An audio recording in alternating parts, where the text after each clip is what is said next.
जी अस्सलाम वालेकुम जी। तो दोस्तों ਤੁਹਾਨੂੰ ਅਸੀਂ ਅੱਜ ਇੱਕ ਫਸਲ ਦਿਖਾ ਰਹੇ ਹਾਂ ਤੇ ਫਸਲ ਚਕੰਦਰ। ਇਹ ਚਕੰਦਰ ਦਾ ਨਾਂ ਅਸੀਂ ਬਹੁਤ ਦਫਾ ਸੁਣਦੇ ਰਹੇ ਹਾਂ, ਲੇਕਿਨ ਅੱਜ ਤੁਹਾਨੂੰ ਇਸ ਫਸਲ ਦੀ ਦਿਖਾਉਂਦੇ ਹਾਂ ਕੁਆਲਿਟੀ ਵੀ ਤੇ ਨਾਲ ਇਹਦੀ ਅਫਾਦੀਅਤ ਕੀ ਆ, ਇਹਦੇ ਤੋਂ ਕੀ ਹਾਸਲ ਹੁੰਦਾ ਹੈ, ਇਹ ਤੋਂ ਕੀ ਅਸੀਂ ਬਣਾਉਂਦੇ ਹਾਂ। ਇਹ ਫਸਲ ਜਨਾਬ ਹੈਗੀ ਚਕੰਦਰ ਤੇ ਚਕੰਦਰ ਤੋਂ ਬਣਦੀ ਹੈ ਚੀਨੀ। ਪਾਕਿਸਤਾਨ ਦੇ ਵਿੱਚ ਗੰਨੇ ਤੋਂ ਬਾਅਦ ਜਿਹੜੀ ਦੂਸਰੀ ਚੀਨੀ ਹਾਸਲ ਕਰਨ ਦੀ ਫਸਲ ਹੈਗੀ ਆ ਉਹ ਇਹ ਚਕੰਦਰ ਆ।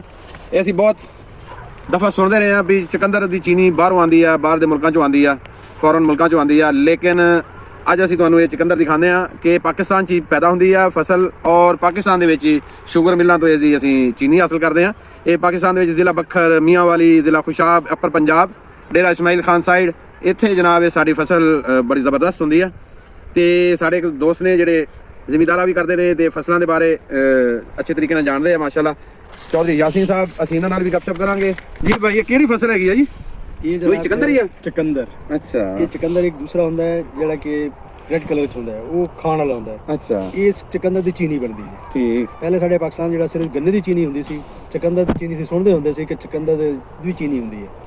ਅਸੀਂ ਚਕੰਦਰ ਉਹ ਪਹਿਲੇ ਦੇਖਦੇ ਸੀ, ਅਸੀਂ ਯਾਰ ਇਹ ਵਾਈਟ ਕਿਸ ਤਰ੍ਹਾਂ ਹੋ ਸਕਦੀ ਹੈ। ਇਹ ਫਿਰ ਵਾਈਟ ਹੀ ਹੈ, ਕਲਰ ਇਹਦਾ ਵਾਈਟ ਹੈ। ਅੱਛਾ, ਬਿਲਕੁਲ ਚੀਨੀ ਉਸ ਤਰ੍ਹਾਂ ਹੁੰਦੀ ਹੈ ਜਿਹੜੀ ਗੰਨੇ ਦੀ ਚੀਨੀ ਹੈ, ਗੰਨੇ ਤੋਂ ਹਾਸਲ ਹੁੰਦੀ ਹੈ। ਸੇਮ ਟੂ ਸੇਮ ਉਸ ਤਰ੍ਹਾਂ ਹੁੰਦੀ ਹੈ। ਇਹ ਪਾਕਿਸਤਾਨ ਦੇ ਵਿੱਚ ਸਾਡੇ ਕੋਲ ਸਿਰਫ ਦੋ ਮਿਲਾਂ ਹਨ।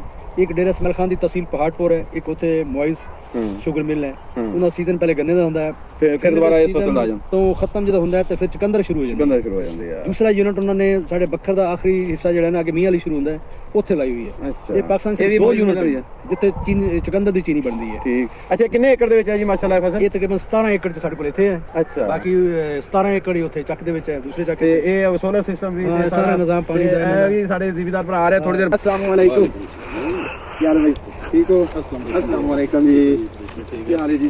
अस्सलाम वालेकुम।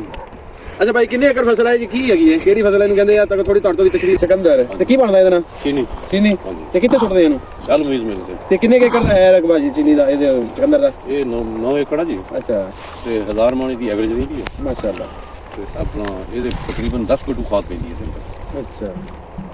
ਅੱਛਾ। ਇੱਕ ਇਹ ਮਾਸ਼ਾਅੱਲਾ ਬਹੁਤ ਜ਼ਬਰਦਸਤ ਫਸਲ ਹੈ ਇਹ ਚਕੰਦਰ। 400 ਰੁਪਏ ਜਿਹਦਾ ਰੇਟ ਆ। 400 ਰੁਪਏ ਰੇਟ ਆ। ਤੇ ਅਸੀਂ ਹਕੂਮਤ ਨੂੰ ਵੀ ਇਹ ਅਪੀਲ ਕਰਾਂਗੇ, ਜਨਾਬ ਵਜ਼ੀਰ ਆਜ਼ਮ ਸ਼ਬਾਜ਼ ਸ਼ਰੀਫ ਸਾਹਿਬ ਨੂੰ ਵੀ ਕੁਝ ਜ਼ਿਮੀਂਦਾਰਾਂ ਦਾ ਵੀ ਖਿਆਲ ਕਰੋ, ਕਿਉਂਕਿ ਡੀਜ਼ਲ ਬਹੁਤ ਮਹਿੰਗਾ ਆ, ਉਸ ਤੋਂ ਬਾਅਦ ਖਾਦਾਂ ਬਹੁਤ ਮਹਿੰਗੀਆਂ ਨੇ, ਇਹਨਾਂ ਦੀਆਂ ਸਪਰੇਵਾਂ ਬਹੁਤ ਮਹਿੰਗੀਆਂ। ਤੇ ਜ਼ਿਮੀਂਦਾਰ ਤਬਕੇ ਦਾ ਵੀ ਖਿਆਲ ਕਰੋ, ਕਿਉਂਕਿ ਜ਼ਿਮੀਂਦਾਰ ਤਬਕਾ ਇਸ ਵੇਲੇ ਪਿਸਿਆ ਹੋਇਆ। ਉਹਦਾ ਗੰਦਮ ਦਾ ਰੇਟ ਨਹੀਂ ਹੈਗਾ, ਉਹਨੂੰ ਜਨਾਬ ਸਿਲਸਿਲਾ ਨਹੀਂ ਹੈਗਾ, ਬਾਕੀ ਚੀਜ਼ਾਂ ਦਾ, ਆਲੂ, ਹਰ ਚੀਜ਼ ਫਸਲ ਜਿਹੜੀ ਜ਼ਿਮੀਂਦਾਰ ਦੀ ਹੈ ਉਹ ਪਿਸੇ ਹੋਏ ਨੇ ਲੋਕ। ਉਹਨਾਂ ਦੀ ਹੈਲਪ ਕੀਤੀ ਜਾਵੇ, ਕੋਈ ਰੇਟ ਦਿੱਤੇ ਜਾਣ। ਜਿਹੜੇ ਮਿਡਲਮੈਨ ਲੋਕ ਆ ਇਹਨਾਂ ਨੂੰ ਵਿੱਚੋਂ ਕੱਢਿਆ ਜਾਵੇ, ਹਕੂਮਤ ਡਾਇਰੈਕਟ ਜ਼ਿਮੀਂਦਾਰਾਂ ਨੂੰ ਡੀਲ ਕਰੇ। ਤੇ ਇਹ ਹੁਣ ਮਾਸ਼ਾਅੱਲਾ ਜੀ ਮਿੱਠੀ ਮਿੱਠੀ ਬਾਰਿਸ਼ ਵੀ ਹੋ ਰਹੀ ਆ ਤੇ ਬੜਾ ਪਿਆਰਾ ਤੇ ਸੁਹਾਨਾ ਮੌਸਮ ਅੱਜ ਬੱਖਰ ਦਾ। ਤੇ ਅਸੀਂ ਵੀ ਜ਼ਿਲ੍ਹਾ ਬੱਖਰ ਦੇ ਵਿੱਚ ਆ ਤੇ ਮੌਸਮ ਬੜਾ ਮਾਸ਼ਾਅੱਲਾ ਜ਼ਬਰਦਸਤ।